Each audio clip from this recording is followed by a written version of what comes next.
4-2, 3-1 as they seek just their second win of the season. And they've been playing musical chairs at goalkeeper as well. Chloe Olsen, her third straight start there. And what to look out for with Chloe Olsen is we expect to see her, and we'll see her on that back line because she's a shot stopper. They feel like she's a great distributor, but the big thing is if there's a lot of chaos, if there's a lot going on inside the box, they feel confident in Olsen's ability to really own that area and come out and make big saves, which will be really important today. On the Notre Dame side, we'll told you that Buckner and Four will start up front and just run at the back line like crazy for 15 minutes, and it's going to leave the creating elsewhere on the field. And creating is a strength of Restovich. Grace Restovich has so much experience with her family being at Notre Dame, but she has been so fantastic in the midfield. It's hard to believe she's such a young player as a freshman. Keep an eye on her and how she creates on the attacking side, but also the work that she will put in on the defensive side, especially in the way that we see Notre Dame set up with this 3-5-2. She has to do the work up and back, and she's willing to do it. Notre Dame women coming off of a win over Northern Illinois on Thursday night, 4-0. It's a name that most of Notre Dame don't want to hear right now. But again, they've won 5 straight, and 5 straight by shutout since losing 2-1 to Michigan State to start the season. See Atlee Olafsson, number 1, the goalkeeper on that side, and Chloe Olsen for Marquette. Both teams dealing with goalkeeper splits early in the season and likely to land on a number 1 goalkeeper before conference play. That's Thursday night for Notre Dame, so Olafsson's chance to impress.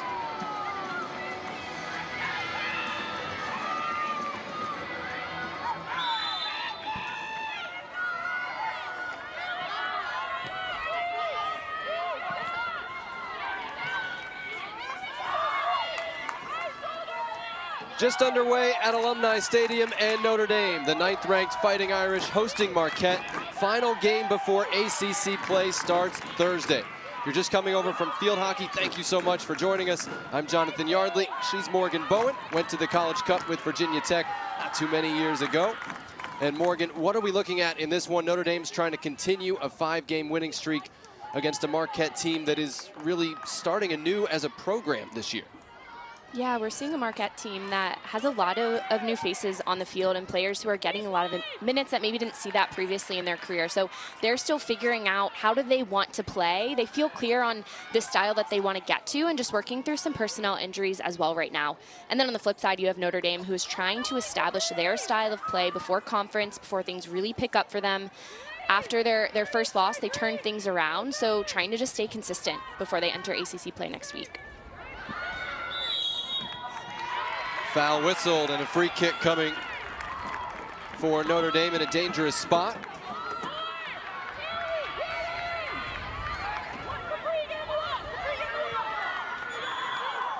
Restovich wanted to start early, and the referee, Nikola Alexic, will bring it back. He was already getting ready to mark off 10 yards. And Marquette did adjust and send a player out to deal with that wing threat.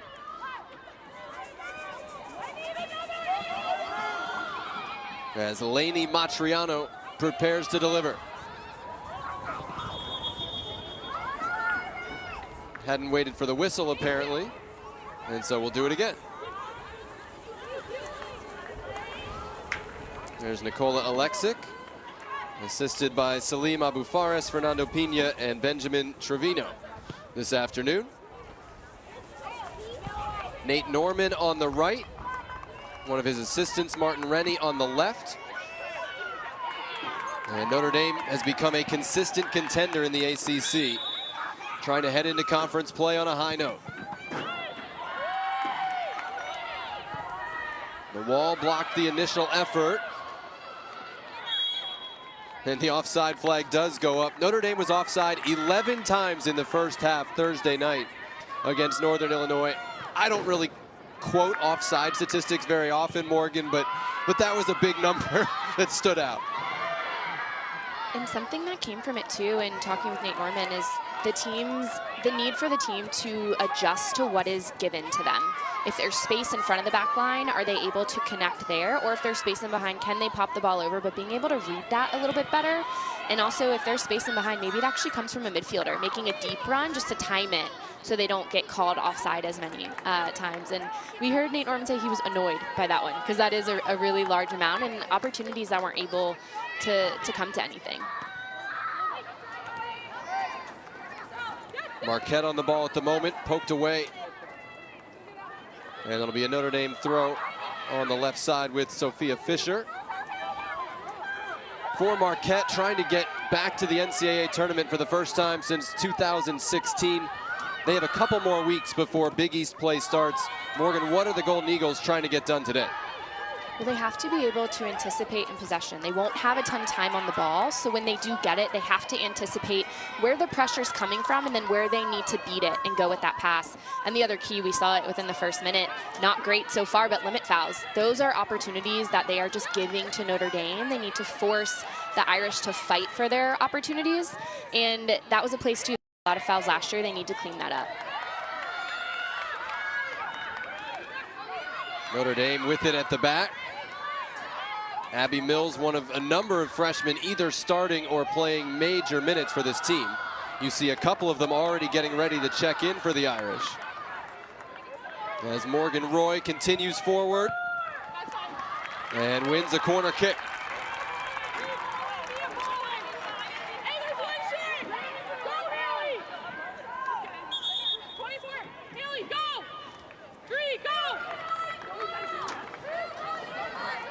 And you may say, this is unusual. We're seeing players subbed out 5 minutes into the game. They didn't do anything wrong. This is just the plan. And Izzy Engel, number 3, is second in the country in scoring. And Lily Joseph, number 27, joining her on the field, is dangerous as well. So Buckner and Ford did their job. They ran at the defense, put some pressure on. And this is a little earlier than normal, but these are essentially the starters coming in. Set play here. Lefty's shot is blocked.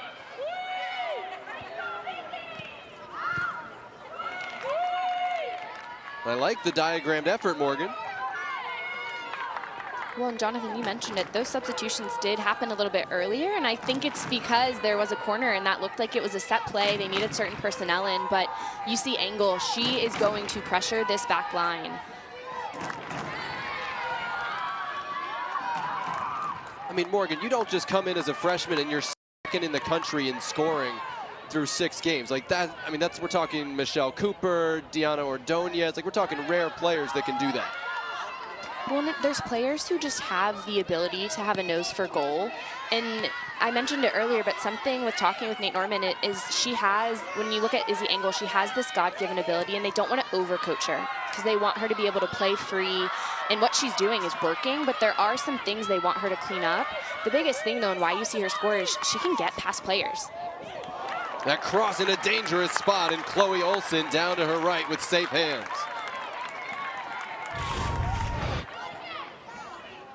It's Roy on the flank. She sends this ball in. Look at the bend and how that gets around the foot of the defender, but that's a good save from Olsen, who gets low and gets her hands on it. If that wasn't clean, she would have had Engel there tapping it in. And that's one way that we've seen Izzy Engel just be really dangerous, is slipping in behind defenders. She uses her pace really well, able to use her body just to beat players to the ball. But going back to your question, Jonathan, that's why we see young players sometimes come in. They have the ability to use their body. They're not intimidated by playing against older players with much more experience. And I also think she's just playing free and she's having fun, and you see that production just continue. Long ball, Engel was chasing it. Second ball won by Charlie Codd for Notre Dame, out wide for Roy. They like that matchup, and it's cleared away safely by Adriana Alberts at the back.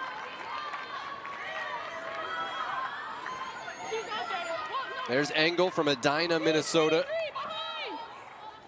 as Abby Mills gets set to throw in.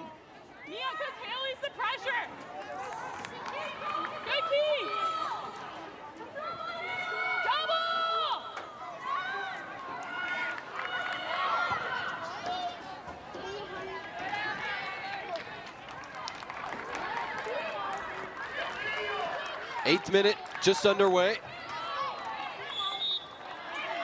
And we told you, final game before conference play starts for Notre Dame. Morgan, what are their missions this afternoon? They have to be efficient in their attack. And what that comes down to is efficiency in the runs. Where are they coming from? I mentioned it earlier too, but is it maybe coming deeper in the midfield if the back line is high, just to be able to buy time and get forward? So are they looking maybe for Restovich to get forward? Is Charlie Codd making a run in behind? And then on the flip side of that is they have to be able to put a consistent 90-minute performance together. That is one of the most important things when it comes to conference play, is the consistency across a whole game. Is the caliber of the opponent today similar to ACC play? Not exactly, but that still matters. They have to be able to put a full 90 together to get a result.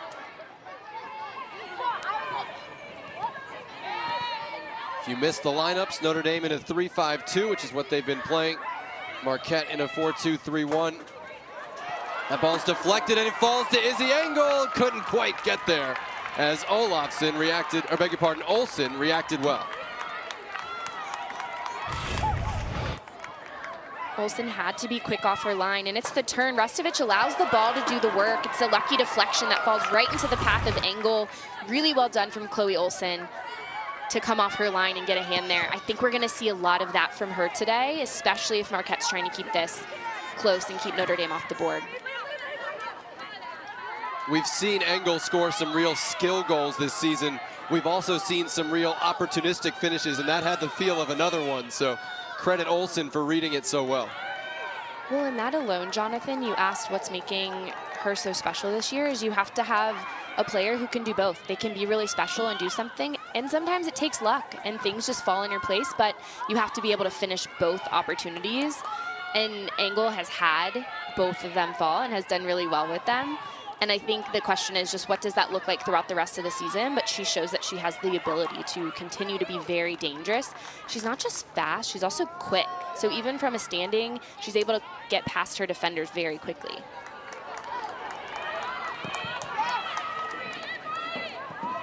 Matriano switches to Reagan Powles on the near side, grad transfer from Cornell.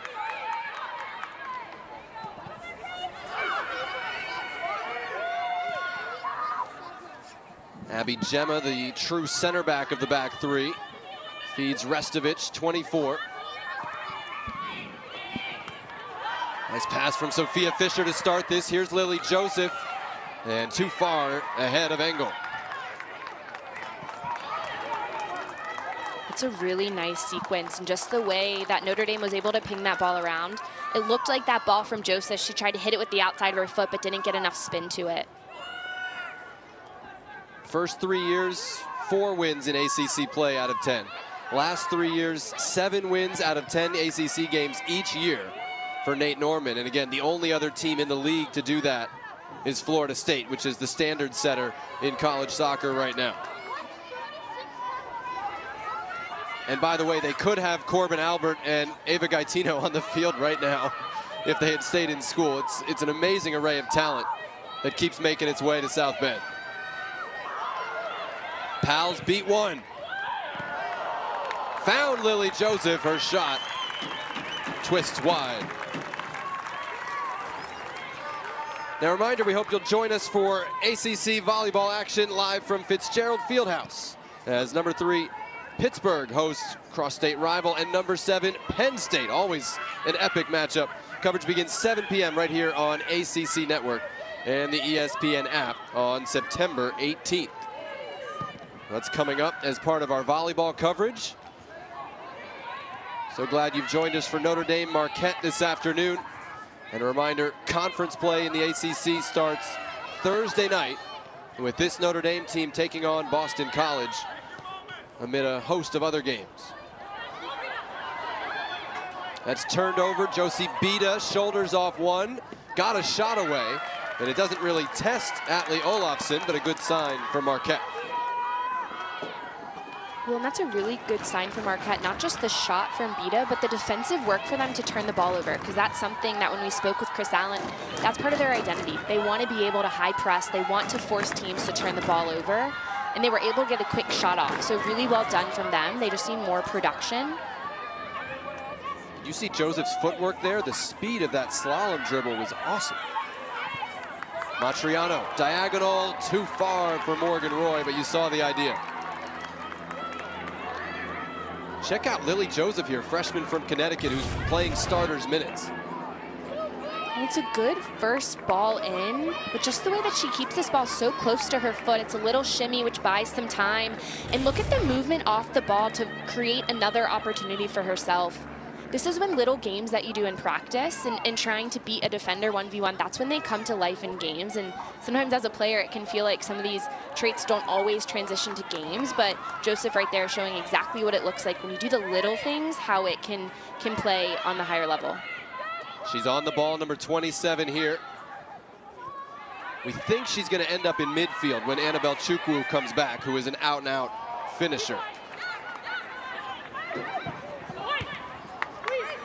That falls for Restovich. Engel was quickly closed down.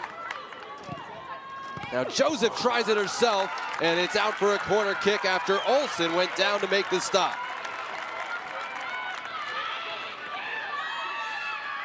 Well, Jonathan, I don't think it matters where she ends up, whether the front line or the midfield. She's proven that she needs that ball at her foot. Joseph is special, just creating space. She's taking her dribble away from frame, so her angle does slide a little bit more, but still able to connect and force Olsen down for a save. Second Notre Dame corner, Reagan Powles to deliver. Sophia Fisher was the target and got bumped off it. It'll be a goal kick.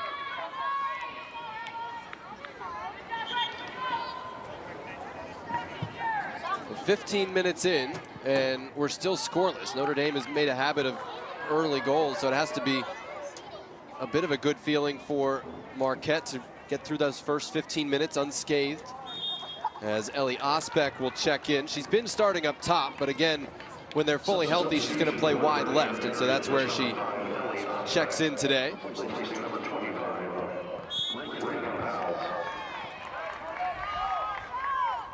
When you played Morgan, what substitution pattern, impacted you? Was it just fairly prototypical? Hey, you play 20 or 30 minutes and the next person comes in, or were there some strange moments where you got pulled early or got sent in early that threw you off?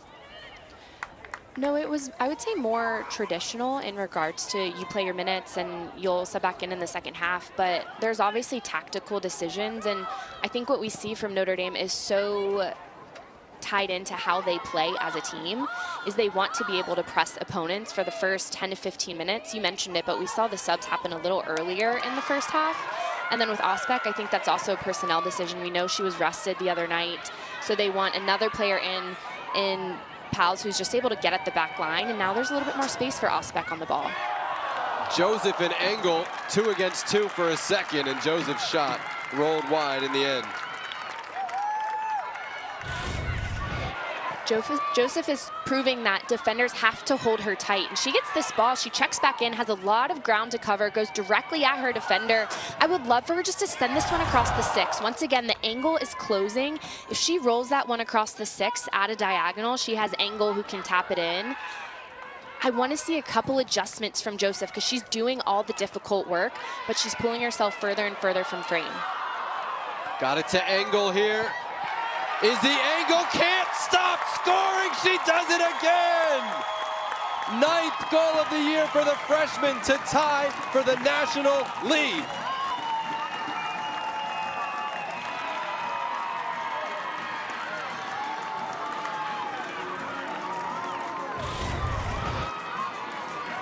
You just can't stop her. You cannot stop Engel right now, but it's the ball that's played in behind. She's off the corner of her defender's shoulder. She slips in behind. Joseph plays it right where she needs it to go. It forces Olsen off her line, and then it's just the ball in behind. Restovich wins the first one. A great touch by Lily Joseph into the run of play, and then it's basically a one-touch finish there from Engel.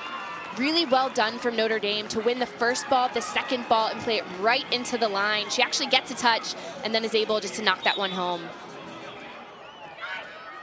Now tied with Carly Lima of Cal for tops in the country with 9 goals. Of course, Lima will play later today, and the individual numbers are not the most important ones, but it's fascinating to watch anyway.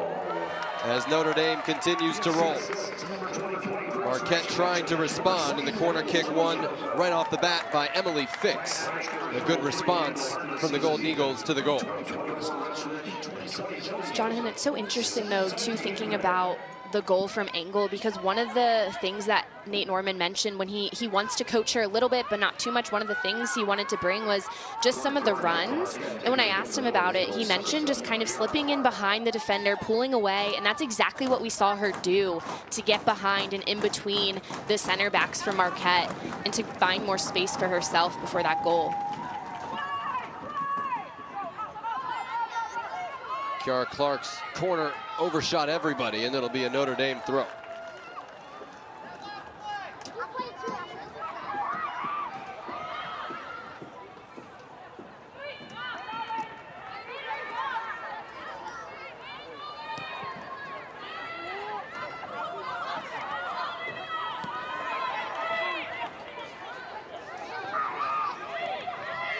So Izzy Engel's goal in the 17th minute. Joseph with the assist to put Notre Dame in front.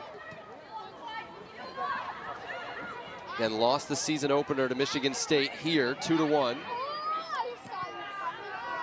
And have rebounded in a big way, including wins over TCU, Michigan, and Butler.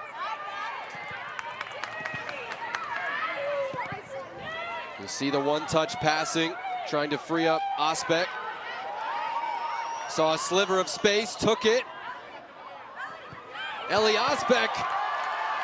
Oh, it's off the line. Held by the goalkeeper, Olsen, as Engel and Joseph threatened again. Early on, I don't know how Ellie Osbeck kept this ball at her foot, but she was able to get by, and it's Engel who puts that foot on it, almost gets it in, but it's Joseph. She's doing the right run, pulling her defender, ends up bumping her. So Olsen, it's a big-time save from her. That's one reason they had her in net, right? There's a lot of chaos around. She has the ability to get down and make those saves. A bit unfortunate, though, for Notre Dame. Carly Christopher, outside back in for Marquette. They will go deep into the roster. Still a couple of weeks before Big East play, so they're getting minutes across the board to try and figure out who's going to have the bulk of them. Switch from Charlie Codd, looking for Roy. Twisting play, and it rolled past everybody at the back post. There's the sub coming.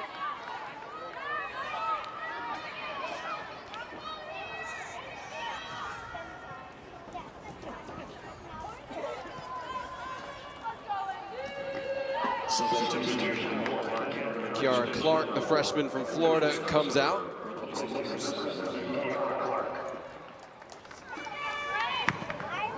These guys used to play every year in the Big East when both of them were NCAA tournament regulars. Marquette trying to get back to those days.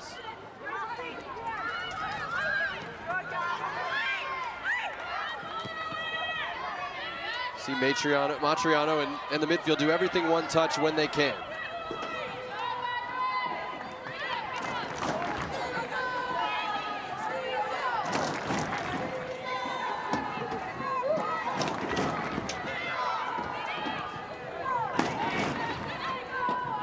And Jonathan, you're seeing Matriano have so much time on the ball because of how deep Marquette is sitting.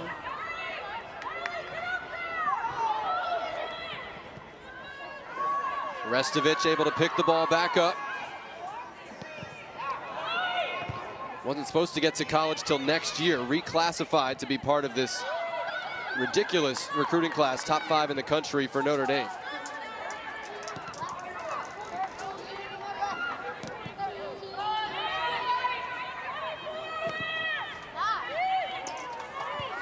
Direct ball looking for Engel.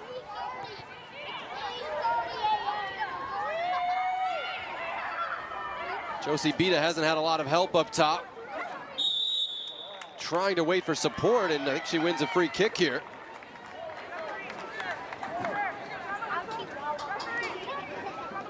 This will give Marquette a chance to bring some numbers up around the goal.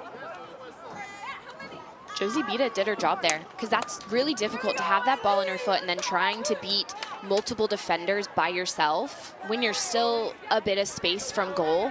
But a really nice job holding it up. Maybe it wasn't back to goal, but she was able to pull the defender over, forcing Gemma to take her down. You can see Marquette sending the numbers, the goalkeeper taking the free kick.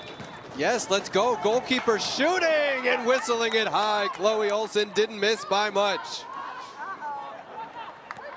I love it. Let's go.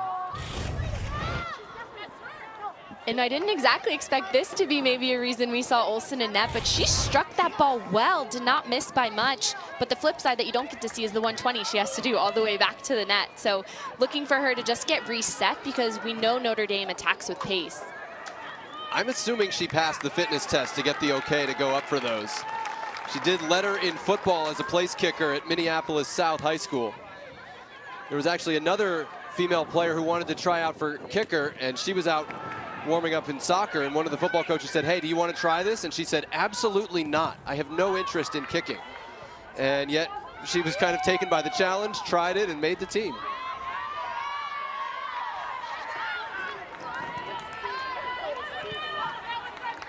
Bringing a little Jose Luis Chilavert to college soccer. On the run here, Haley Christensen, shouldered off.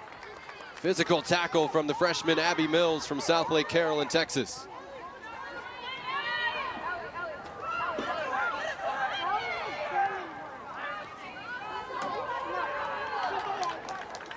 '24th minute, Notre Dame leads on Izzy Engel's national lead, 9th goal of the season. She is tied for it. And it has kept this roll going. Notre Dame's won 5 in a row. They've scored 18 goals in a row since allowing 2 to Michigan State. And they can't add to that total here. It was a beautiful touch from Matriano to open up and to connect with Codd. It looked like just that run between Roy with the ball coming from Codd didn't connect.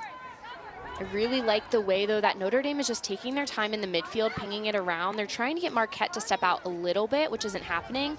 I'm curious if we'll see more runs, though, from Restovich coming deeper.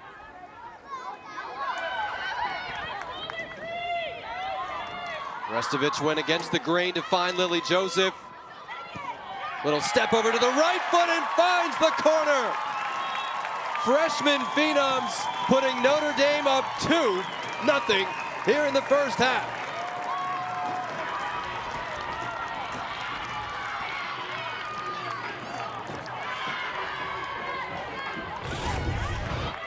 I mean, come on, Lily Joseph. This is beautiful. The turn, the ball at her foot. She is going right at defenders. It's a quick move and a beautiful finish.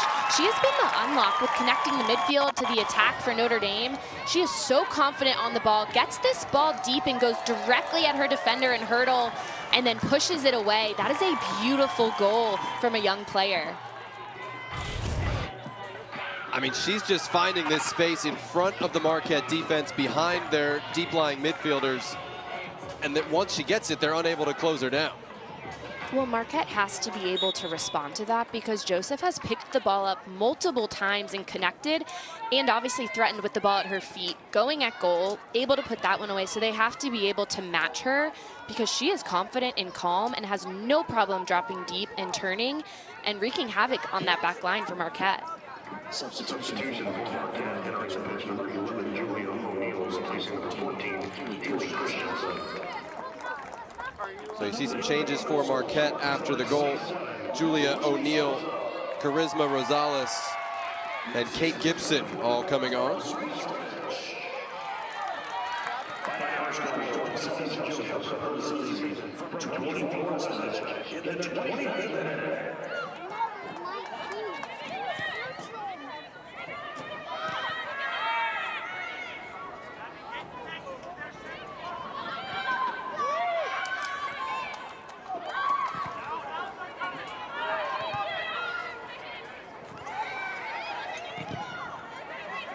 Second ball won by Restovich, and she picks out Morgan Roy on the switch.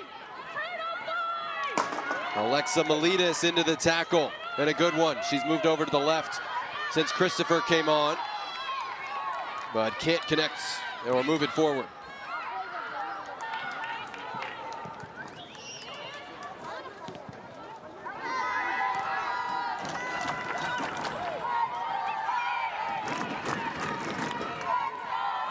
Reagan Powell's beats 2.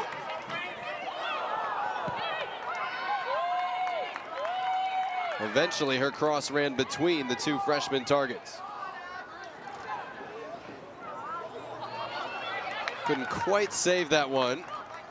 And it'll be a Marquette throw for the left back, Miletus.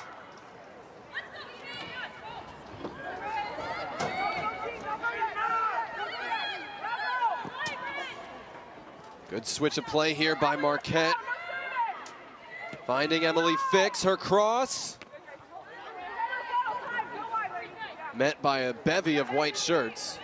And Matriano able to dribble away from danger. And here we go. Joseph Engel. Marquette has 5 defenders. But you don't like their chances as that one is blocked.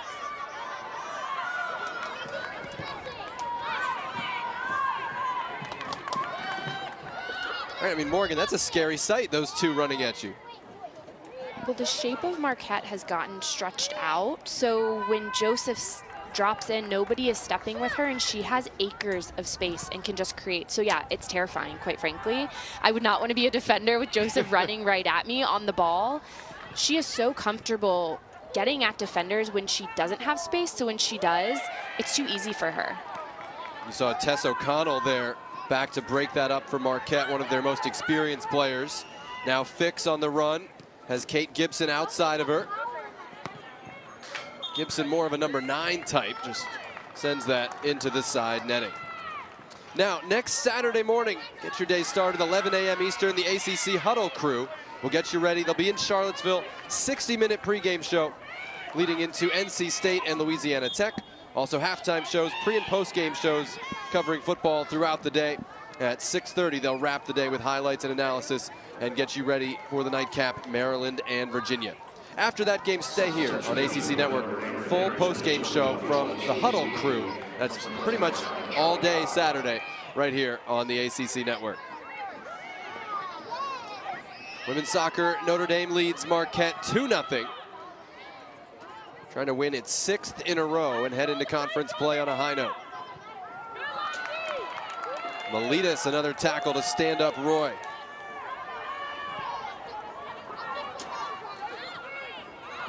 It's the right idea for Miletus, but she's not able to connect her pass. She's doing a lot of work on that left side. I would love to see her find a midfielder so that Marquette can build forward as a unit. Played low, and the shot held well by Olsen down to her right.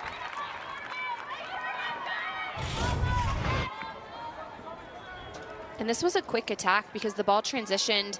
It's a ball from Roy, and then you see Restovich getting on that back line. She's the one who gets the touch on the ball.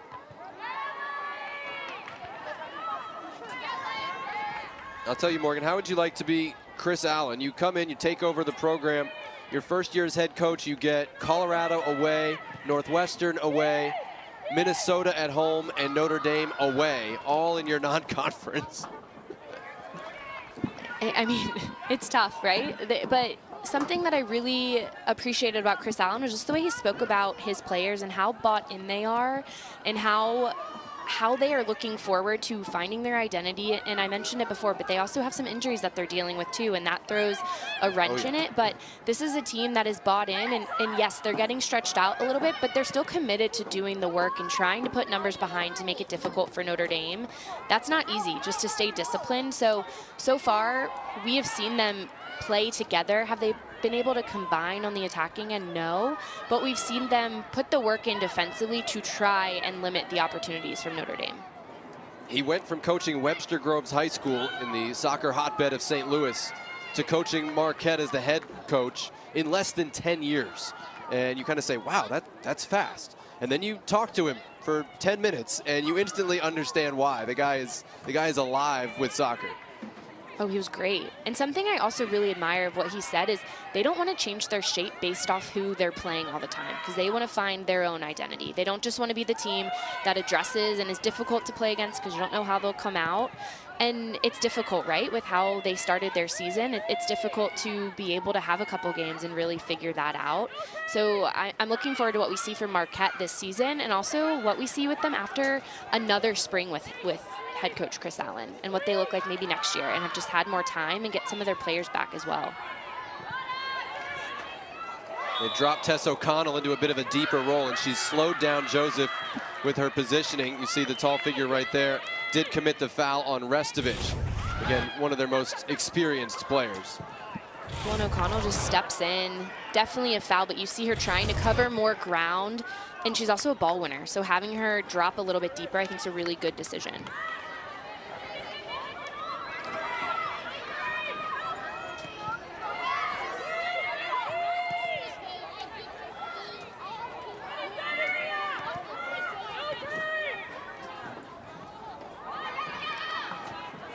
Restovich lost her footing. Notre Dame's back three will keep it, though. 32nd minute, and the Irish in front on goals from Izzy Engel and Lily Joseph. Looking for more with Osbeck, cutting it back. Dummy all the way to the penalty spot, and the shot blocked by O'Connell.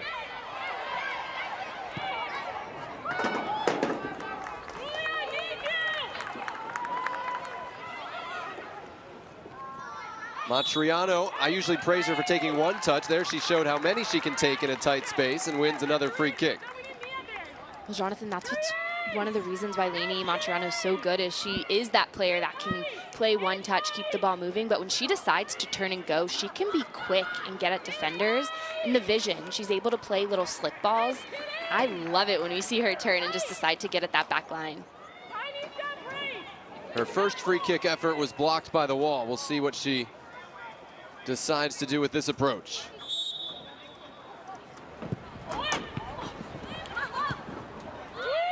Get the ball to Joseph, seems like a good idea today. And Matriano over the top with that effort.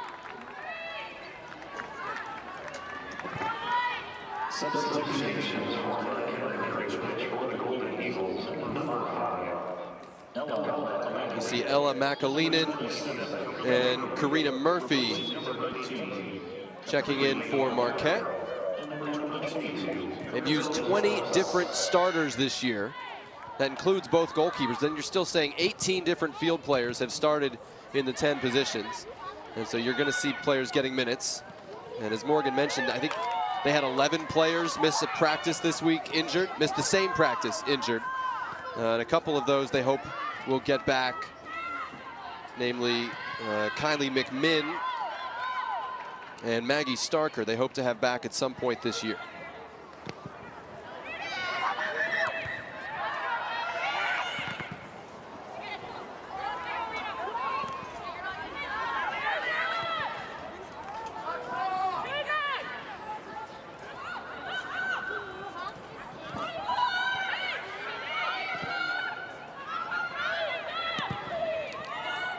We'll talk more about this at halftime, Morgan, but you know, Notre Dame is also without 3 players who are at the under-20 Women's World Cup. We know Florida State is missing 4 players who are at the under-20s, and Florida State did suffer a tie against Georgia, but these teams have the depth and really haven't seemed to miss much of a beat. And it's a good problem to have, but it's also a problem to have, because how do these players integrate themselves back into the lineup or back into the field? Because you're seeing teams start to have some chemistry. I'm also curious, will players maybe need some rest, or will they be super fresh and ready to go? Because they're not just joining the team, but they're joining them back for conference play, and things just pick up, and there's a lot of travel when all of that gets started so soon. So I'm really curious what we'll see. I think with Notre Dame, it's kind of scary to think about the fact that they're missing 3 key players of what we've seen from them so far this season. Matriano with a little hesitation and wins the corner kick. You feel for Chukwu, who's 17. She's with the Canadian under-20s. She'll play up top for Notre Dame. She hasn't attended a college class yet. Classes just started on Tuesday, right? So most schools you get in and you probably get some classes in before you leave for a September Women's World Cup, but it'll be a big adjustment coming back on the fly. As you see KJ Ronan come in, as well as Ellie Hodsden, number 10, and Berkeley Menzick.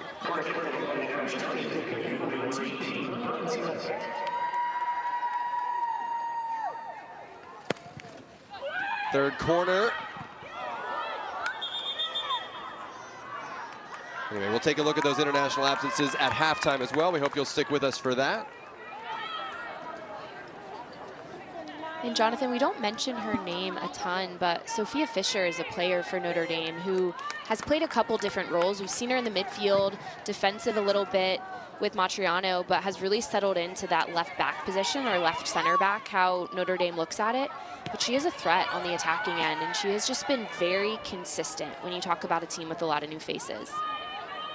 One of their captains and someone who arrived as kind of an attacking player now finds herself the linchpin of the back line.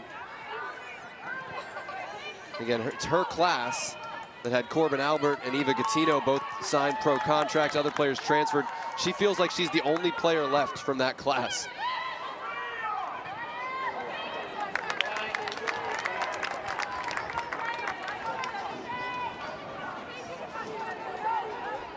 Now, a reminder, this Friday, ACC PM with Mark Packer will come to you from Charlottesville, getting ready for Virginia against Maryland in football. So ACC PM Friday afternoon, 4 o'clock Eastern, and then that football game Saturday night, 8 o'clock Eastern, right here on ACC Network. Virginia is certainly a force to be reckoned with on the soccer field. Women off to an unbeaten start, top 10 in the country as well.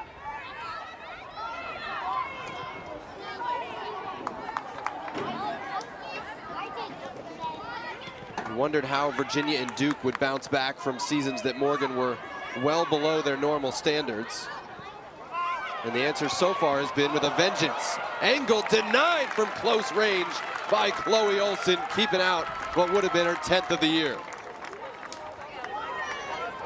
There were some very nice 1-2 passes in this build-up, and guess who it is? It's Joseph on the ball. She's able to find Engel, who just gets a touch, looks towards frame. Really well done from Olsen to be able to respond in such a quick moment.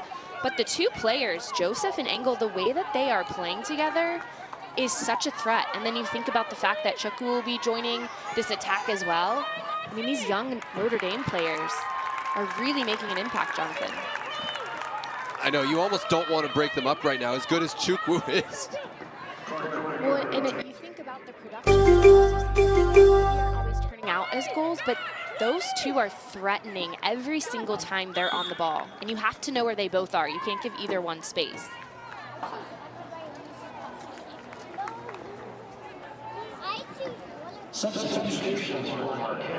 Brooke Bisco checking in for Marquette, replacing Miletus.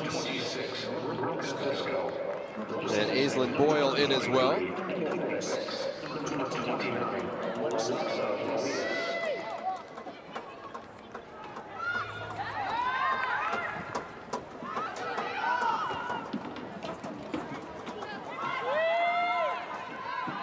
Notre Dame quickly able to win that.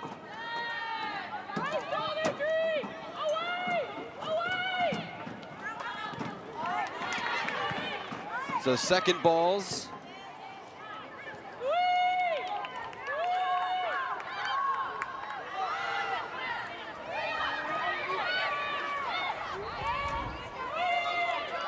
O'Connell, big ask here for Boyle just into the game, and she went into the tackle well, but it will be a Notre Dame throw. And I like that ball from O'Connell. It doesn't seem like much, but instead of playing it flat to where her defender had to take space with the ball at her foot, playing it into space, maybe a little bit more of a 50-50 than she would have liked, but you're seeing still the energy and the effort to go down and win it. A little bit unfortunate, though. I thought with that tackle that the ball might go out and Marquette would win it, but it stayed in, so Notre Dame able to get possession. Chase Ying of the Irish pressured there. This is Sophia Fisher.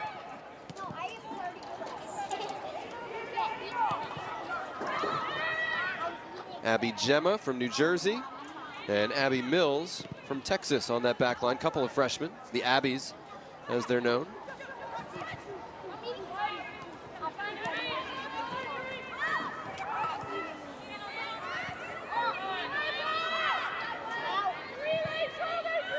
Out wide for Berkeley Mensick, who's coming back from double knee surgery. Just agonizing to hear her description of the pain she was in. Couldn't straighten either leg for 2 weeks.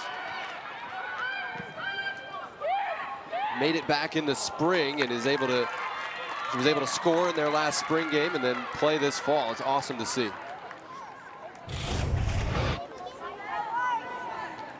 Hodsden's the one who gets up for this ball. She tracks it, but once again, really well done from Chloe Olsen. She has been consistent for Marquette and net, which we expected with her getting the start. But she's being called upon a lot and keeps coming up big. No shots in more than 30 minutes for Marquette as it's become one-way traffic, even with the subs in.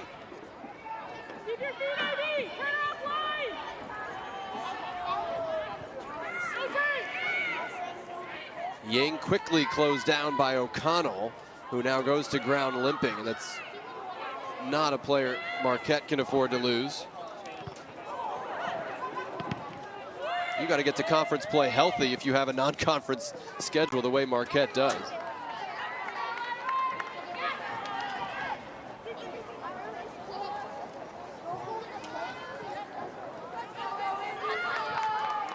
Latter stage of the first half, that's given away.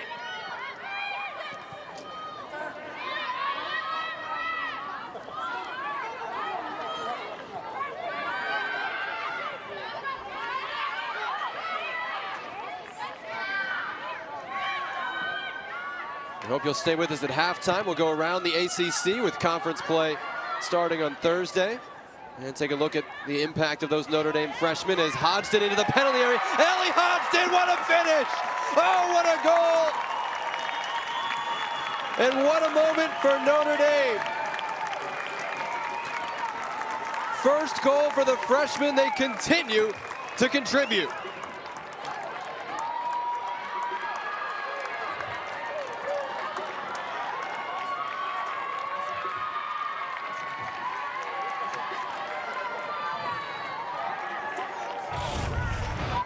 Ellie Hodsden was special on the ball here. Notre Dame picks it up in their attacking third. She looks like she's going to chip the ball early, but then decides to keep it. You see her dribble centrally, drawing her defenders, cuts it back out onto her right foot and able to slip that one away. She beats her defenders here. She goes inside and then back out, has two on her, a third stepping in. Olsen not able to close down the angle. It's also a really good first-time ball in to find that on her foot. Really well done from Hodsden. This is a beautiful finish, not afraid to take on her defenders. It's nice to have on your bio, scored 7 minutes into your first career appearance. Ellie Hodsden from Dripping Springs, Texas, hadn't played yet this year. Highly accomplished player, as we told you this entire recruiting class is. And gets in there late first half and manages to score before halftime. And score a banger, too. I thought she was going to go for the chip because you kind of looked like she was lining herself up. I didn't expect her to keep it on, especially just coming in. I mean, the confidence there to have to know you have defenders closing down the space. Berkeley Mensick going end line, trying to add to the total.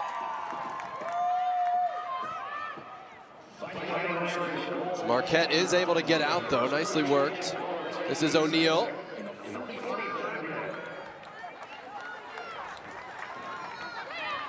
Great run from Gibson up there, but couldn't track that one down. It was also a good run getting forward from Karina Murphy. One thing I do think that's making it difficult for Marquette is when they win the ball, they're looking to play it wide, but then that wide player is a bit isolated. There's not a ton of options to bring the ball back in centrally and to be able to see the whole field. I don't blame them. The wide ball is the easier one, but sometimes if they can just hold it on their foot a little bit longer to have more time for a run on the opposite side, it'll just open up the field so they're not stuck in a corner trying to go end line from about midfield.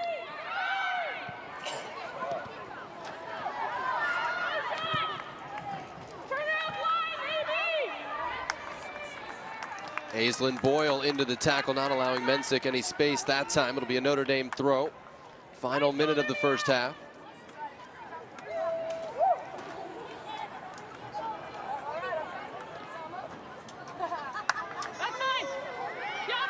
Corner kick coming here. Final 30 seconds. See if Notre Dame hurries to put some extra pressure on.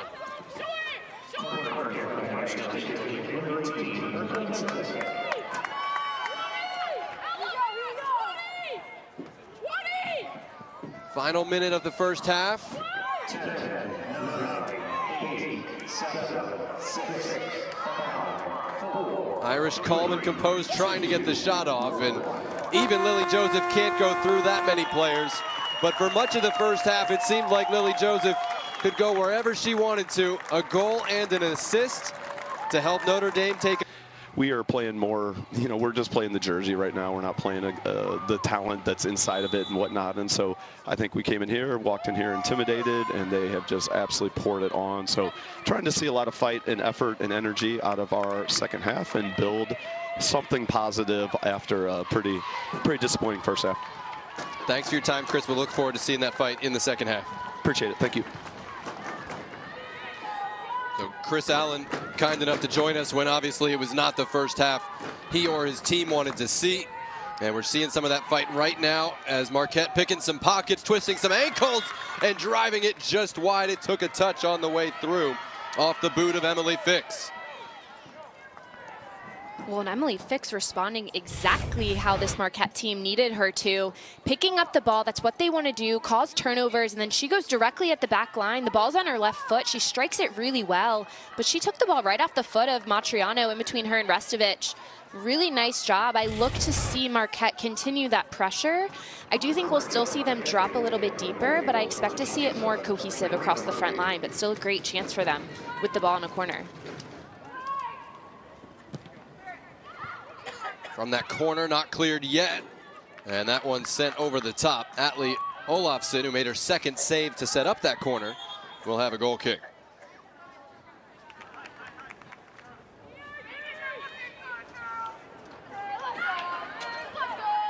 Olafsson from Austin, Texas. And she's in a goalkeeper battle with Sonoma Cassica, another talented freshman.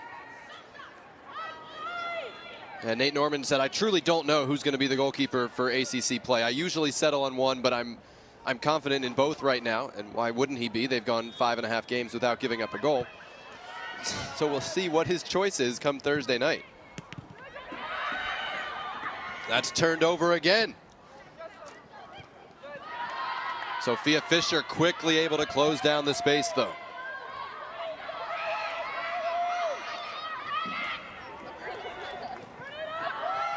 Here's Lily Joseph, the standout player in the first half, 27 in white, and her pocket picked, trying to go through the middle there.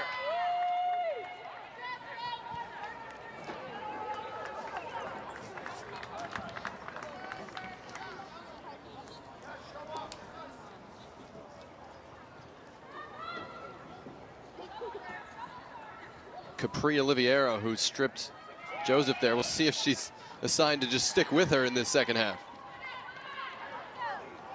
Well, we mentioned both teams.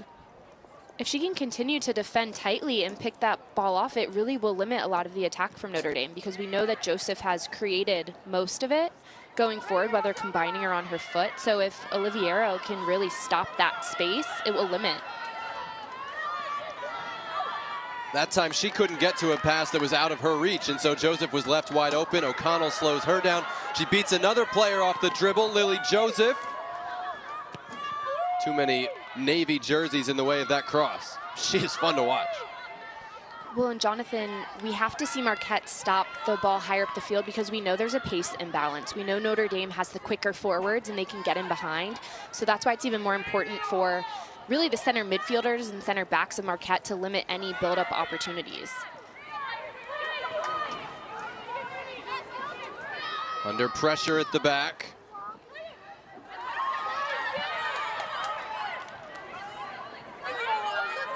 And Alberts just had to play it away for a throw-in. Just underway in the second half. If you're just joining us, I'm Jonathan Yardley. She's Morgan Bowen. Notre Dame, number 9 in the country, has won 5 in a row. Hasn't been scored on in that time. And we're not talking cupcakes either. They've beaten TCU, Michigan, Butler in that stretch. Samford and Northern Illinois as well. And they're out to a 3-0 lead on Marquette here. All 3 goals scored from freshmen in that first half. Restovich cutting it back. Joseph has another one for Notre Dame. They keep the pressure on and get goal number 4, 4 minutes into this second half.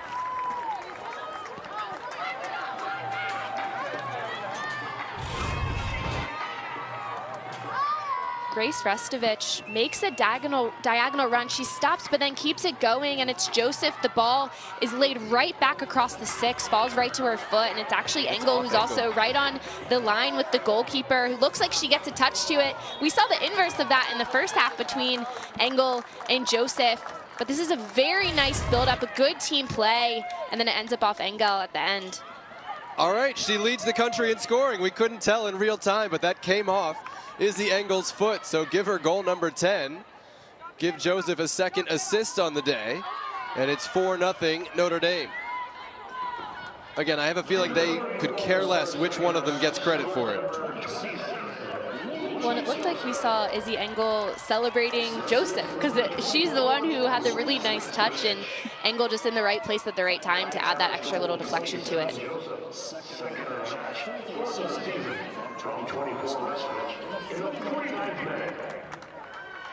So 4-0 Notre Dame. An unfortunate, Morgan, for Marquette, because it felt like that first 4 minutes had been really positive in a lot of ways. And it's kind of the story of the season so far. They're making progress, but it's not always showing up in the results. Yeah, I couldn't agree with that more. Jonathan, they definitely had more of that energy, more of that fight to start the second half. And I think what they will look back on is, are they able to regroup and resettle back into what we saw in the first 5 minutes? It comes down to the consistency across the whole game. I know I mentioned that was a key for Notre Dame, is a consistent 90, but that's really what can set teams apart. So can they regroup? And some things you need right there. It's a huge tackle to be able to get a foot in, stuck in, and then build forward.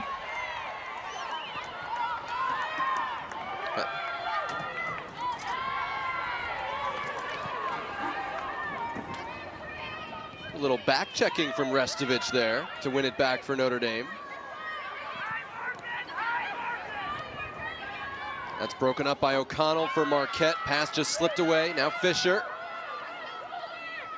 Joseph is in all kinds of space. Fisher will keep it wide with Reagan Powles.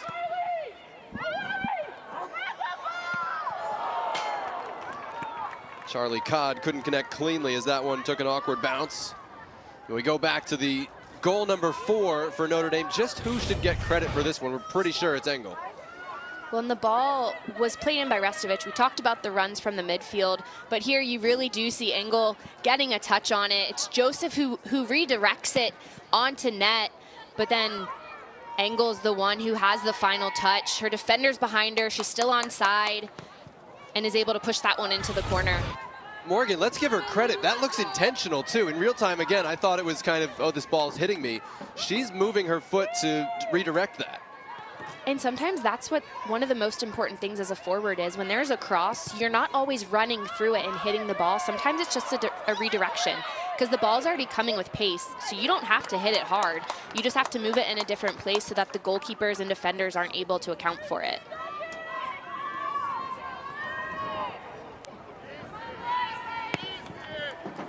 You see a little jockeying between Joseph and one of the defenders in the rear of that shot.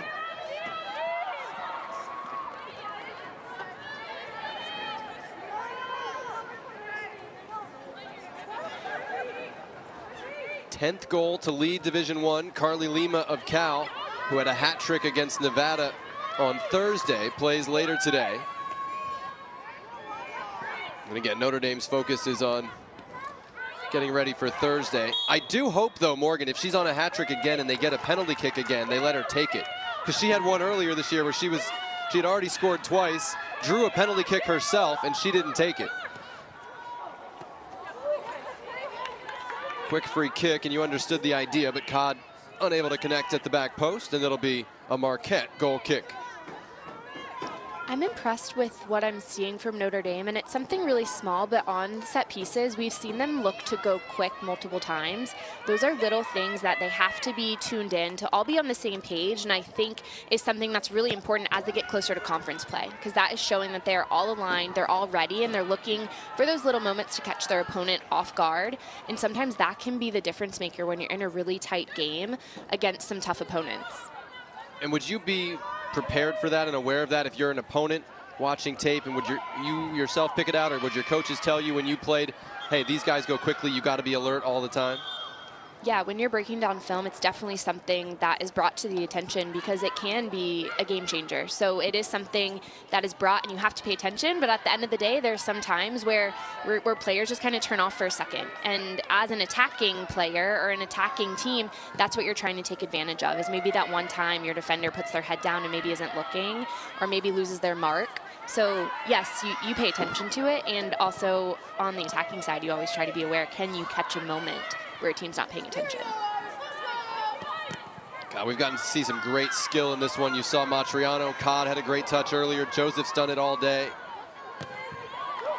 And look at Engel still working hard, slides and knocks that one out.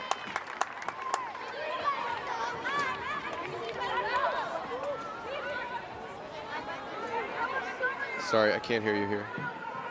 Just louder.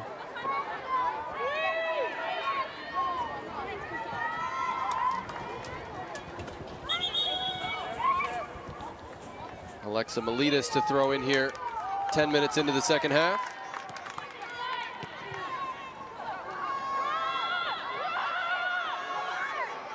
Turnover to Joseph. Took a deflection, and Olsen outstretched dive to cover that one.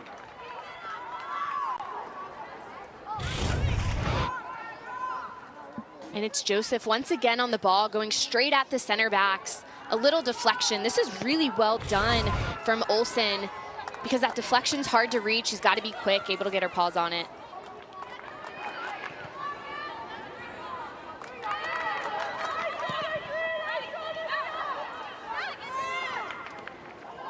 Restovich got there first. Advantage played to Notre Dame. Lily Joseph tried to keep it at the near post and did win a corner.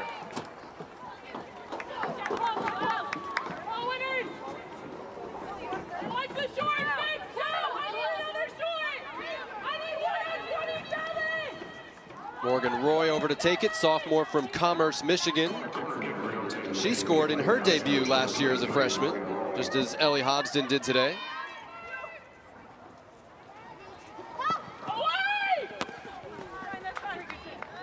And she'll get another chance to deliver.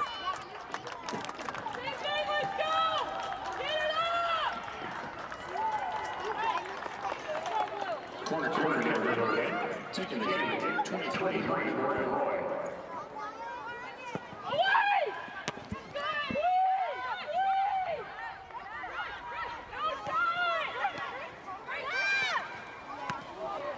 Diagonal ball, this is Engel. Had bodies around her. Off the crossbar, off the boot of Morgan Roy.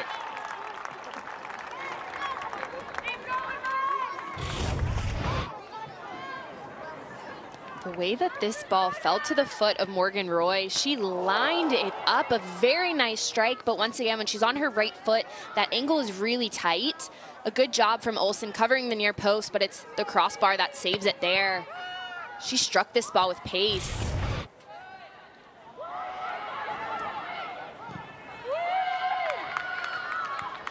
Shots were 18-1 when they played 2 years ago.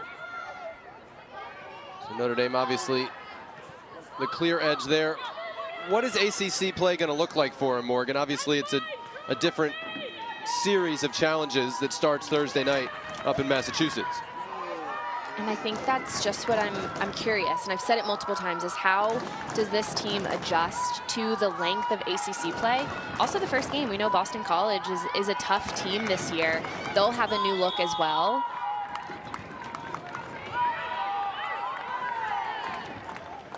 Free kick coming for Marquette, drawn by Kate Gibson, or Gibby. Was able to set everybody at ease in that first Chris Allen meeting when he took over as head coach, cracking a joke. And she'll be one of the targets on this free kick, again to be taken by the goalkeeper, Olsen. And this set piece is in a bit of a deeper position, but Marquette has the ability to make it dangerous. We've seen what Olsen can do when she sends a ball in, but there's just so many numbers forward for Marquette by having a goalkeeper take it. It's an interesting lineup. All the white shirts on one side, all the blue on the other. And she winds up shooting and missing the mark. Well, and that's when where the ball has to stay in play. You have to be able to give your team a chance to get on the end of it. So that's a bit frustrating for Marquette. Ellie Osbeck returns in place of Reagan Powles.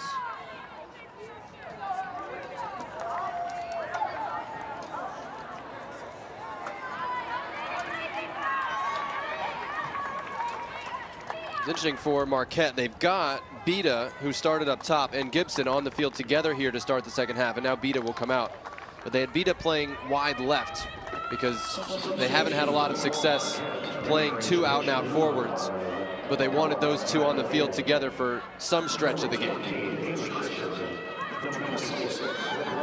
It's not too much of a surprise to maybe see a little bit of a different look from Marquette, and I think that's just more trying to figure out a shape, figuring out personnel that will work. And you also have to give credit to these players. There's a lot being asked of them when it comes to them performing in different positions with different people on the field. Sometimes that can be difficult as a player to get behind because you don't really know what to expect. But I've been really impressed with Marquette, just how they have, especially came out in the second half to put the work in defensively. They've created more offensive chances, at least getting into the attacking third for them, and corner kicks than we saw in the first half. Haley Christensen, sophomore from Kenosha, Wisconsin, will deliver.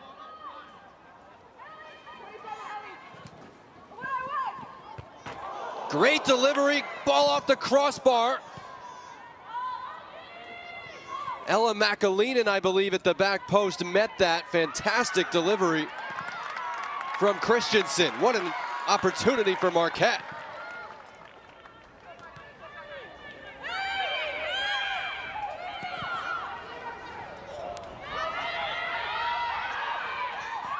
Look at Gibson working hard to get to this one before Fisher. That's the effort Chris Allen called for at halftime.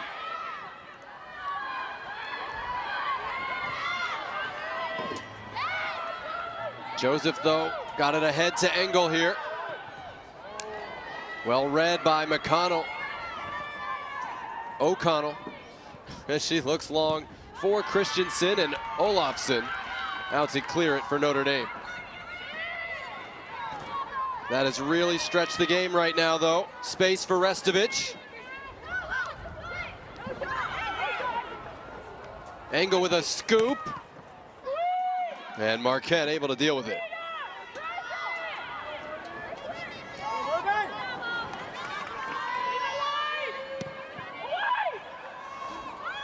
Really dangerous look from Roy, still alive. Osbeck. Two Notre Dame players were there, and it's an easy chance at this end, but we go back to the crossbar at the other end. You have to take another look at this, and it's Ella McAleenan who is the one who connects on the end. She is wide open on the 6, slips to the backside of Fisher, and that is a beautiful connection with the header. You see the power in the way that she steps through. So unfortunate for Marquette. It would have been a beautiful goal. 5'10" McAleenan transferred in from Lindenwood, which I gotta be honest, I didn't even know was transitioning to Division I, but they are. They're in that process. And she moves up here to Marquette. And really, it felt like did everything right there, except the slight angle of the ball sent it against the bar.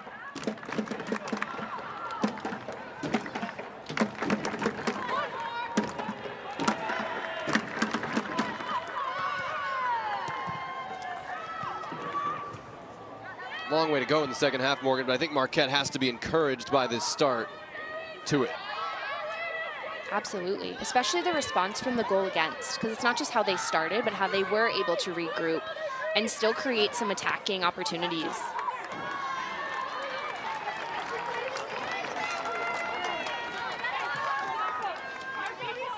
A reminder on our women's volleyball slate, we hope you'll join us for a big one. Number 3 Pitt against number 7 Penn State. They're rivals in any sport, but when they're both in the top 10, you got to see that one. September 18th, that's coming up 7 o'clock Eastern, right here on the ACC network and the ESPN app.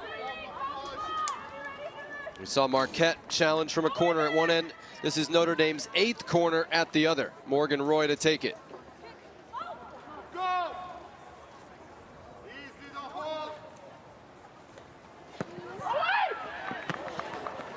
Right right on the goalkeeper, Olsen, who dealt with it well amid the traffic. And it'll be a goal kick.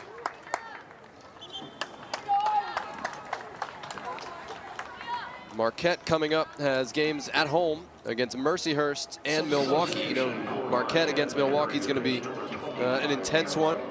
And then a home game with St. Thomas as well over in Minnesota before starting Big East play September 22nd. Oh, we have it for you. At Butler, September 22nd, and the home conference slate September 29th against Creighton.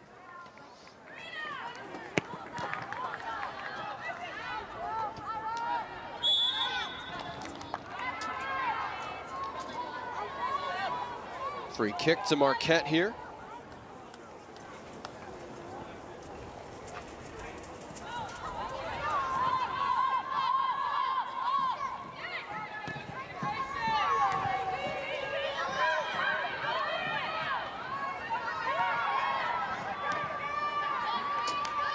Broken up by Restovich.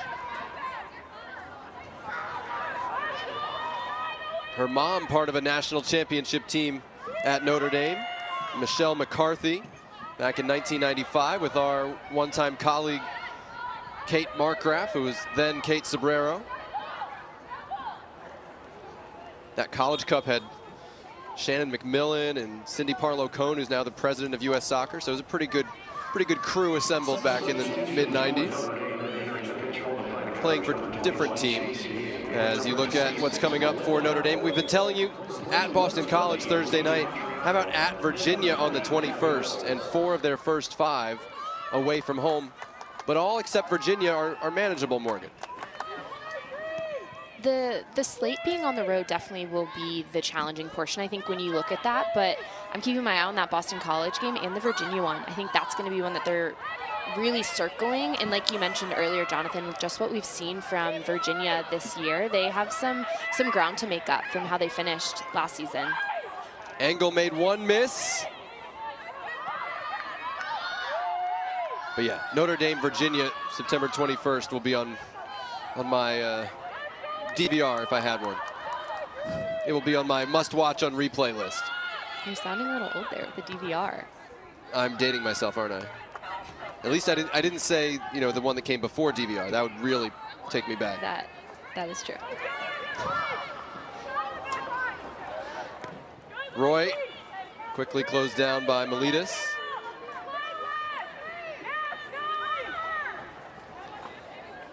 Notre Dame leads Marquette 4-0, all 4 goals coming from freshmen.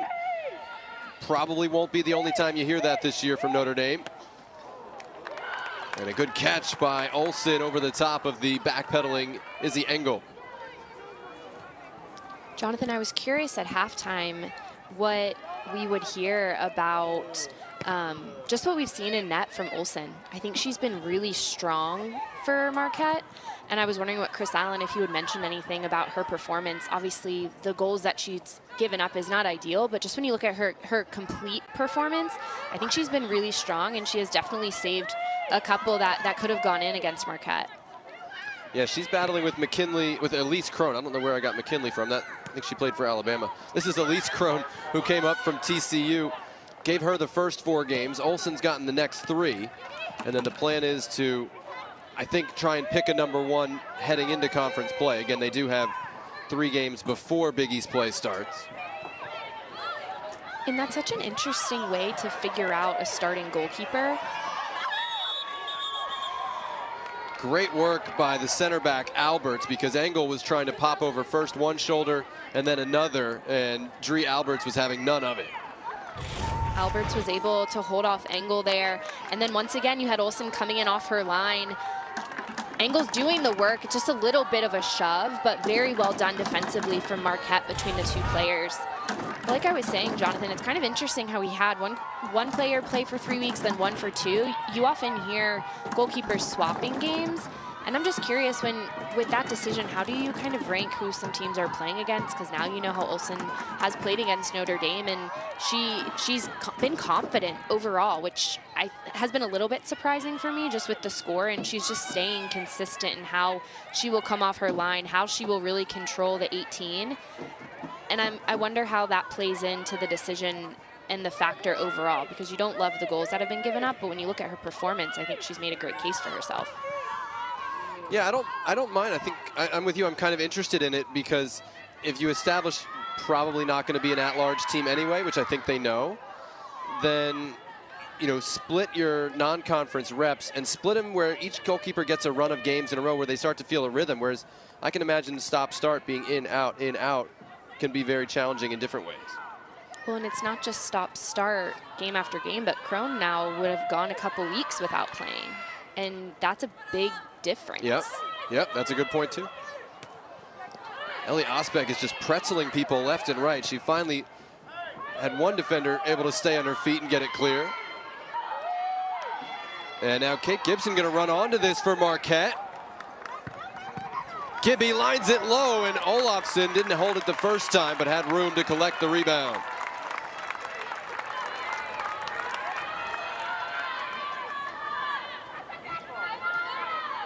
Gibson just exposed a bit of a weak spot for Notre Dame. It's the pace. Gemma is just beat from the center back position. Gibson covers the ground. Sophia Fisher does not cover her space as quickly as I expected, and it allows Gibson to take a nice shot on frame. Really the first time we've seen Olafsson have a shot coming at her with some pace and a good opportunity, and she bobbled it too. That cutback falls for Engel. Unselfishly played it square, and Joseph couldn't connect cleanly.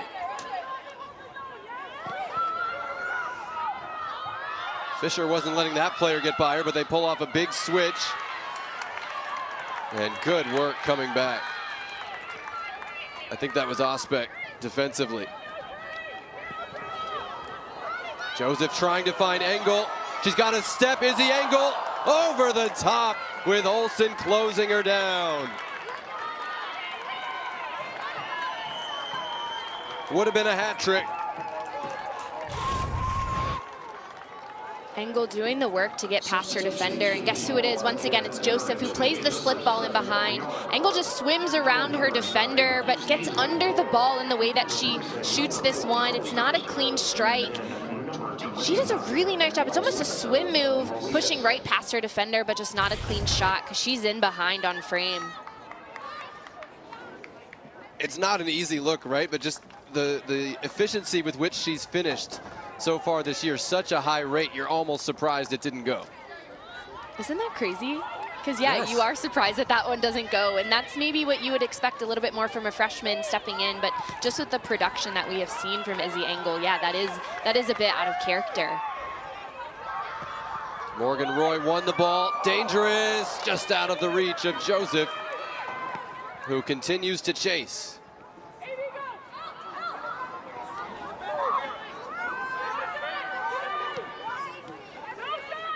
Restovich, Chase Ying. Oh, she was looking for Engel when Roy was calling for it.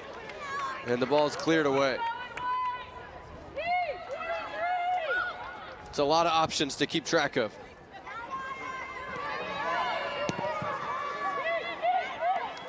Engel again. Thankfully, everybody gets to their feet okay. That was an awkward fall, the way that Engel looked to get a touch on the ball. I want to see Morgan Roy get the ball at her foot a little bit more, because in the last build-up, she made a beautiful cross, the bending ball. Joseph wasn't able to get a touch on the end of it, but they're looking to go central into Engel, which is a great decision, of course, because we know she can finish, but I want to see Notre Dame switch it up a little bit to pull Marquette's defenders wide. Gibson with a great look, and Olafsson equal to it, diving to her left.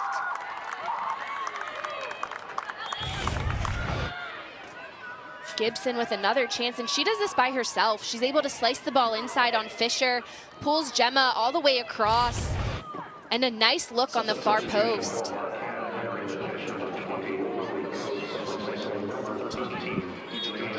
I was wondering why Fisher was playing on the right, and Melinda Hathaway, another freshman, is in at left center back for Notre Dame, as you see Lily Coates among the Marquette subs. And here's Kiara Clark again, who we saw in the first half.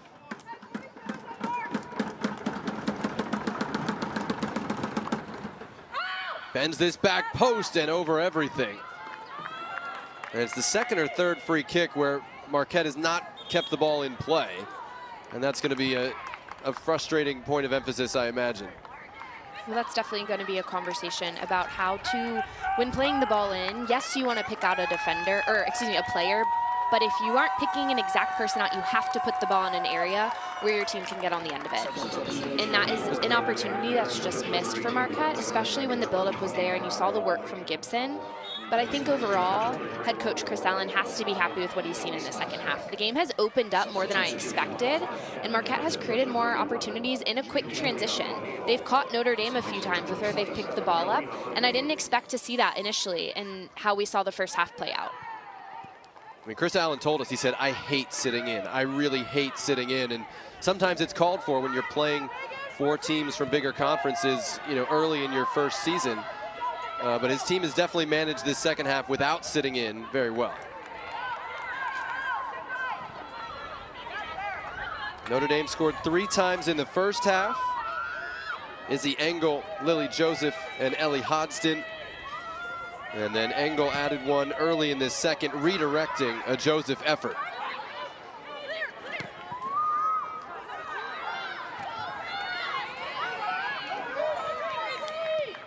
And as many goal-scoring plaudits as Engel gets, Joseph is a clear choice for player of the game at this point, as that one goes out for another corner.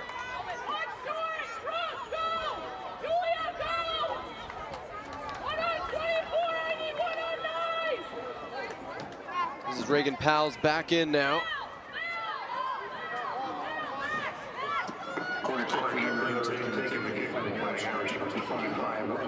To deliver Notre Dame's 9th corner. Foul whistled as the header came through, and it'll be a free kick for Marquette coming out.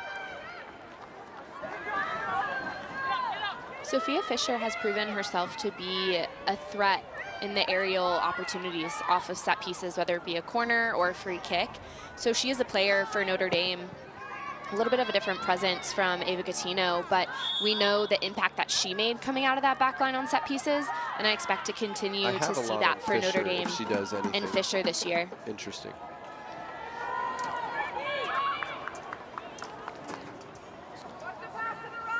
There is Fisher. She transferred mid-year during COVID. And she said, I literally cried on my floor every day. It was terrible. And one of the things that got her through it was scheduling. You had to schedule, you know, workout time so you weren't all in the gym at the same time. She would schedule it at 5:30 in the morning and be in there. And she said, that kept me sane. And really, you know, COVID restrictions lifting, the rest of her class getting on campus and everything has brought her to a better place. And she now says she's so glad I went through all that. It built so much character. And she gets to hopefully enjoy, you know, a real good run of success and being part of this group. Marquette continuing to threaten from these set pieces.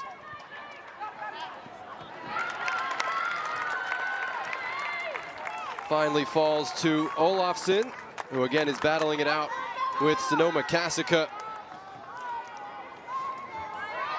And they will have each had good reps in goal after today, and somebody's going to get the nod on Thursday against Boston College. That doesn't mean they'll get the nod for all of Big East play, but they'll maybe have an edge. When we've seen Notre Dame and Nate Norman have, throughout the last couple seasons, there's been some goalkeeper battles, and we've also seen him change goalkeepers mid-season. Not because he maybe wanted to, but out of need. So I wouldn't be surprised if just because we see one start conference play with the ACC, maybe they are the go-to, because it's clear he shared how he doesn't know yet. And I also don't think Marquette is the one game that's the deciding factor. So I wouldn't be surprised if we maybe see a couple different tests early in conference play until he makes a decision. Well, and Olafsson is known for how good she is with her feet in possession to help them build. So there may be games where, as well, you pick based on who the opponent is and what that game calls for.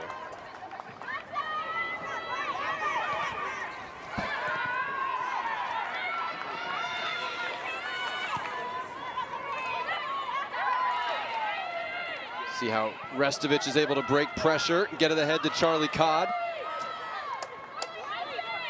Both of her parents college soccer at NC State. Engel shot deflected and out for another corner.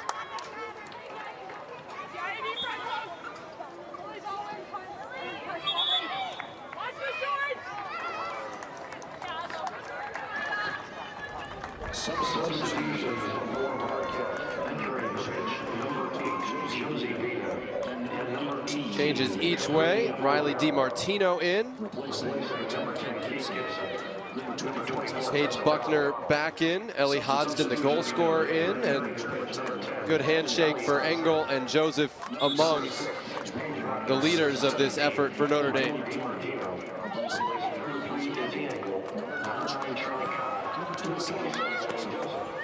Boy, DiMartino almost got one there. She drove it low.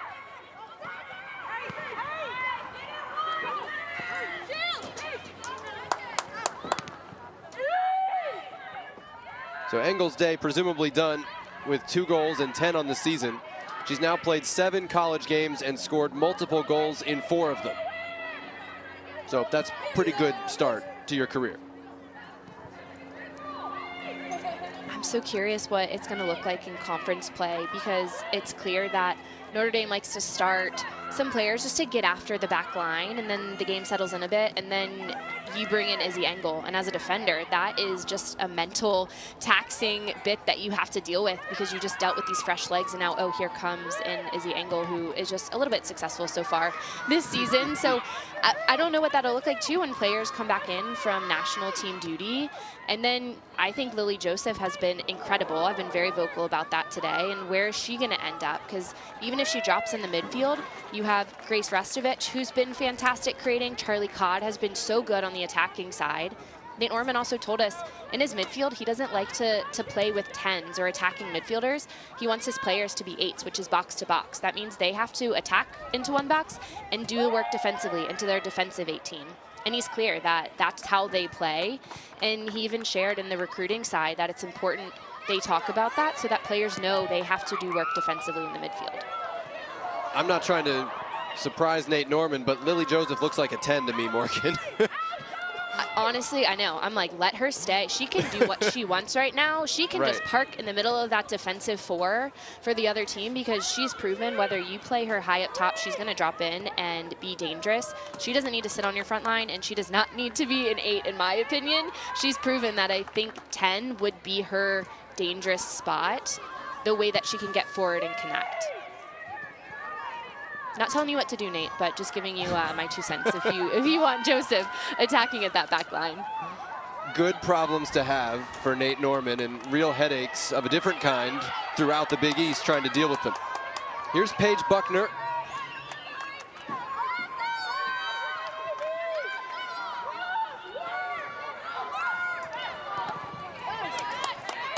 Ball won back quickly.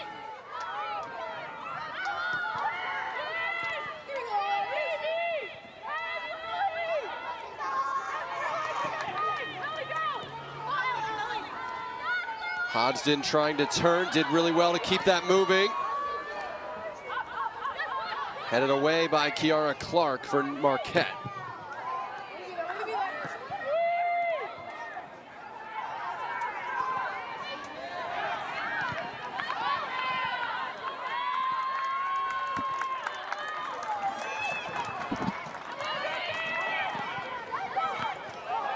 Notre Dame connecting with direct forward passing. Olsen out, elected to play that with her feet and banged it off a teammate. Now she's scrambling and the shot is blasted high. Reagan Powell's with the effort from that left side.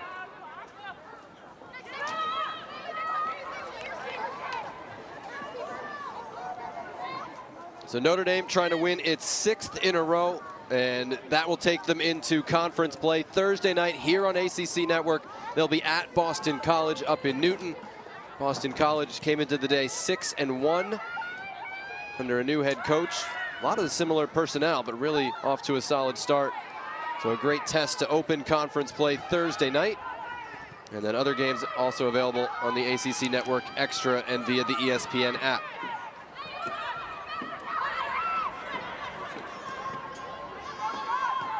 And that is the start of conference play. Don't be fooled by the Duke-UNC score from the other night. That was a non-conference game. They'll play again in one that counts in the ACC standings, but it was a big win for Duke. Knocked number 2 North Carolina off its perch a bit. Space for Buckner.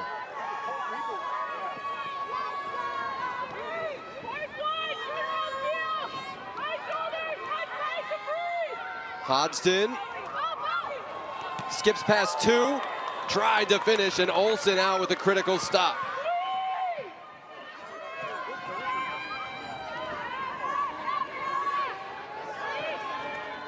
Ellie Hodsden can make some people miss, huh? She was slicing with that ball at her foot. I didn't expect it. I thought that would be a cross earlier on. But that goes back to the goal she scored as well. I thought she would chip it sooner, but she is very confident with that ball at her foot. It's really impressive to see from a player coming back from a serious injury. Sometimes it takes a little bit to build that confidence back and to want the ball at your foot because you're almost anticipating some tackles coming your way. But she's doing a really nice job, and she also hasn't had a ton of space the way that she's created. This is Ying. A little too much weight on the pass for Restovich, and her shot into the safe hands of Chloe Olsen. Ellie Hodsden, and the ball is taking her away from goal, but it's a really quick touches, gets her right around her defender and Clark. You see her trying to send the ball across. I thought that would end up in an assist for her, but Olsen able to close the space.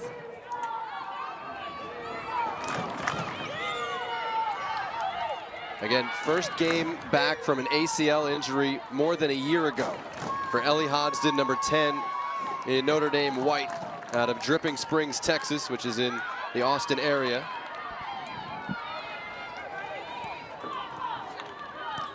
And such a cool moment when she scored in the first half.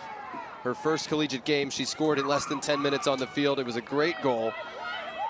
And then just the outpouring of emotion from the teammates, both after the goal and at the half, when they all got a chance to congratulate her, was, you know, one of those heartwarming moments of the season that we got to see.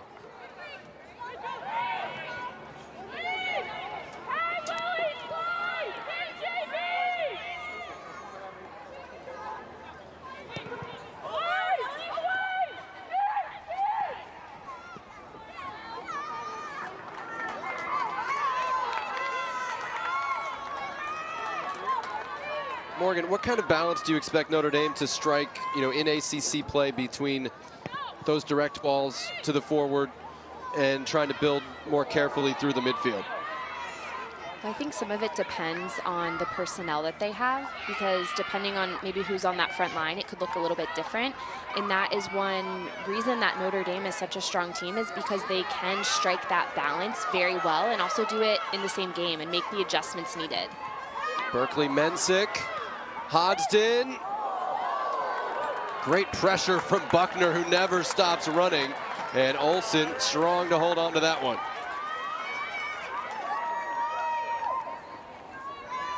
And Jonathan, going back to your question, is they have the ability to have the personnel. We'll just look at this game, for example, because we obviously don't know what some of those lineups could look like with the decisions that have to be made. But when you have someone like Joseph, who's on the front line but decides to drop in as a defender, you have to go with her to try to limit that.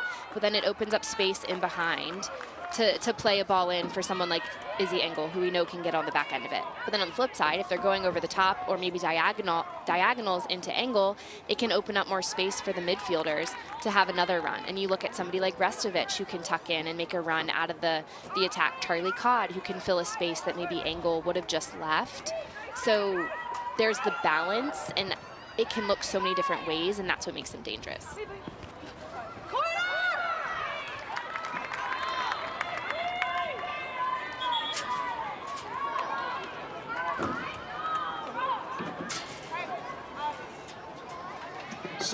Fifth corner kick for Marquette.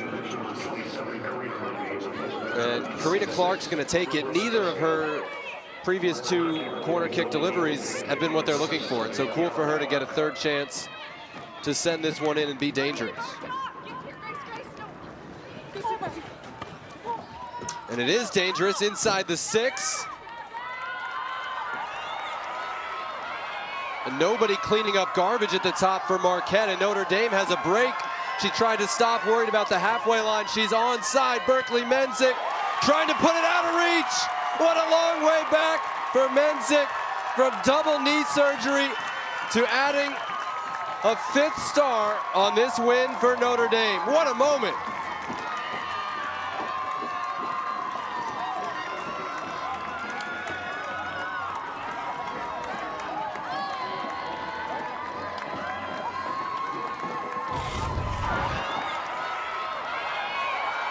The space is closed down originally by Paige Buckner. She draws her defenders as they're trying to track back.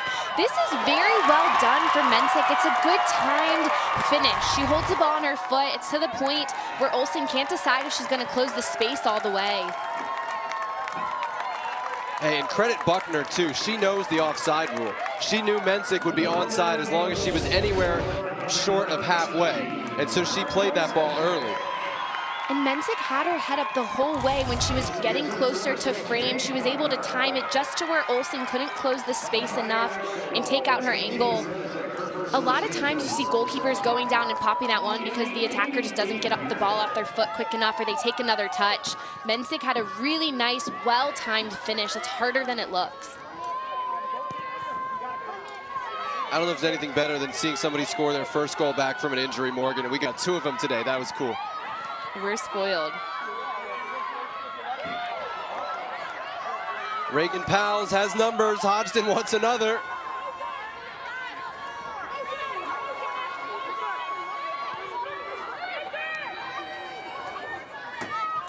Marquette got numbers around and broke it up.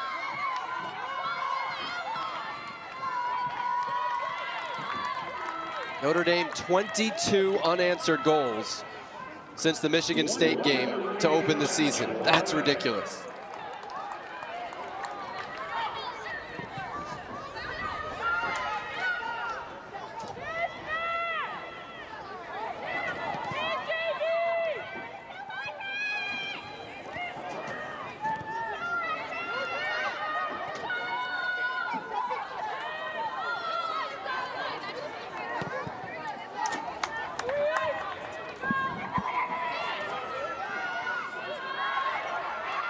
Beta straight up the middle for Marquette, trying to add one, and got a little under it as Marquette continues to fight in this second half.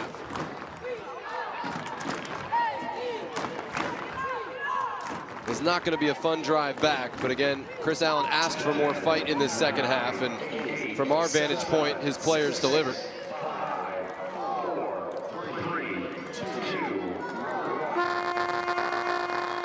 But it's 6 straight wins for Notre Dame as they beat Marquette 5-0.